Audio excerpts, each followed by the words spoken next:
Hey, bon matin. Devine, je suis où?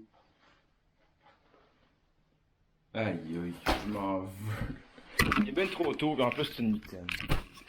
Salut, c'est Joss. Je me trouve dans le milieu de Saint-Laurent sur une île et je suis venu réaliser un vieux rêve, celui d'observer et de photographier les macareux. Alors ici, on se trouve dans le milieu du golfe du Saint-Laurent, comme je vous parlais dans ma dernière vidéo, et puis ça attire une faune vraiment très marine. Donc on retrouve entre autres une colonie de petits pingouins, mais aussi une colonie de macareux moines.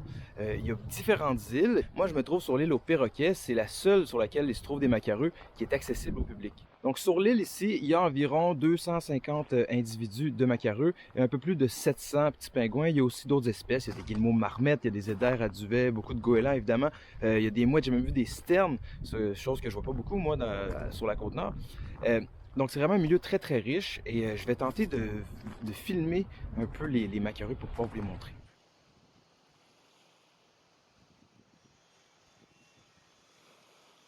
Alors le macareux, c'est un oiseau assez spécial parce qu'en dehors du fait qu'il a l'air d'un clown, hein, on dit souvent ça, il va nicher dans des petites grottes, des cavernes là, qui vont se creuser sur les falaises comme ça, à la limite entre la végétation et la roche.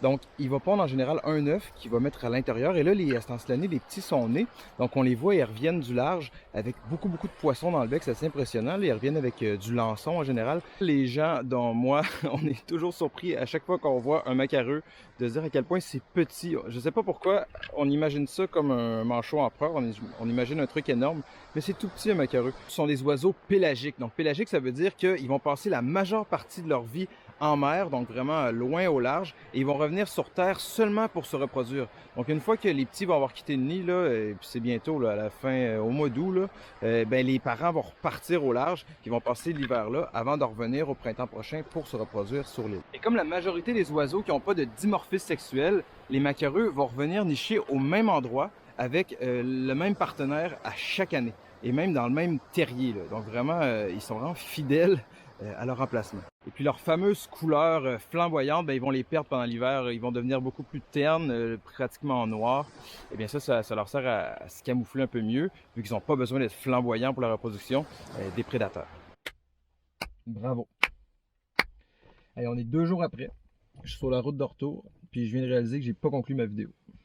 Très fort. Alors j'ai dû écourter mon séjour. À l'origine, je devais rester 3 journées complètes sur l'île. Finalement, ce matin, il y avait 2 mètres de vague, à peu près 40 nœuds de vent. Ils sont venus me chercher après 1 heure parce que je risquais littéralement de rester pris sur l'île pour la nuit.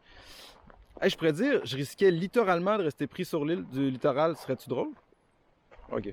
Malgré la pluie et le vent qu'on a eu là, la seule journée finalement entière que j'ai passée sur l'île, j'ai eu des photos que j'imaginais même pas avoir. Je suis vraiment content d'avoir rencontré les macareux dans leur milieu naturel, en plein milieu de Saint-Laurent, dans un décor absolument incroyable.